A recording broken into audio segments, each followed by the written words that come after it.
আচ্ছা, আপনার নাম কি? এমপি। এমপি মানে? এমএতে মোহাম্মদ, পিএতে পলাশ, মোহাম্মদ পলাশ। আচ্ছা, আপনার বাবার নাম কি? এমপি মানে? এমএতে মদন, পিএতে পাগলা, মদন পাগলা। আপনার মায়ের নাম কি? এমপি। আরে, এমপি মানে কি? এমএতে মোহনা, পিএতে পাগলি, মোহনা পাগলি। আচ্ছা, আপনি আমাদের এই কোম্পানির চাকরিটা কেন করতে চান? স্যার, এর কারণ হলো এমপি। এমএতে মানি, পিএতে প্রবলেম, মানি প্রবলেম। আপনার বয়স কত? স্যার, আমার বয়স এমপি। এমএতে মাত্র, পিএতে 25, মাত্র 25।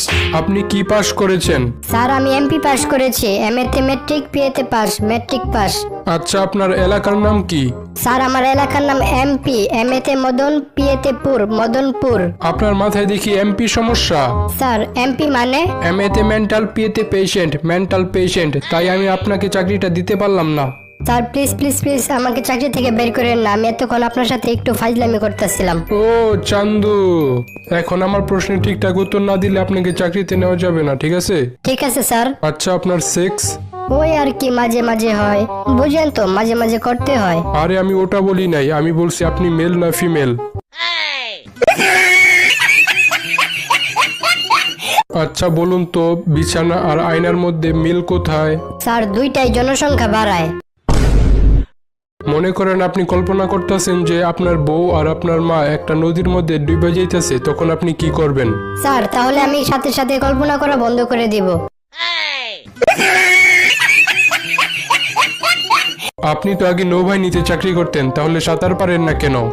আচ্ছা স্যার, আপনি তো আগে বিমান বাহিনীতে চাকরি করতেন, তাহলে আপনি উঠতে পারেন না কেন?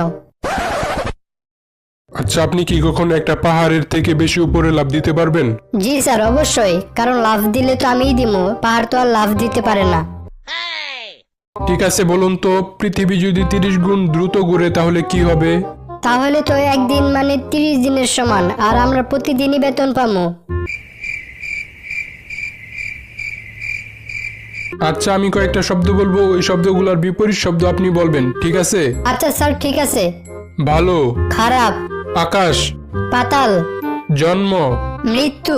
আচ্ছা, এখন থামেন। আচ্ছা, এখন শুরু করেন। আরে না, আমি বলছি আপনি এখন থামতে পারেন। আরে হ্যাঁ, আপনি বলছেন, আমি এখন বলতে পারি। আমার সামনে থেকে দূর হয়ে যান। আমার সামনে বসে থাকুন। আপনি চাকরি থেকে রিজেক্টেড। আমি চাকরিতে selected. Yes, thank you sir, thank you. কালকে থেকে অফিসে আসবো।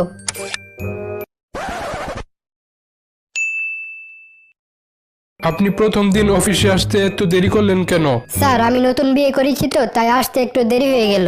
আচ্ছা, আজকের মতো আপনাকে মাফ করলাম। মনে রাখবেন, এরকম ভুল যেন ভবিষ্যতে আর কোনো দিন না হয়।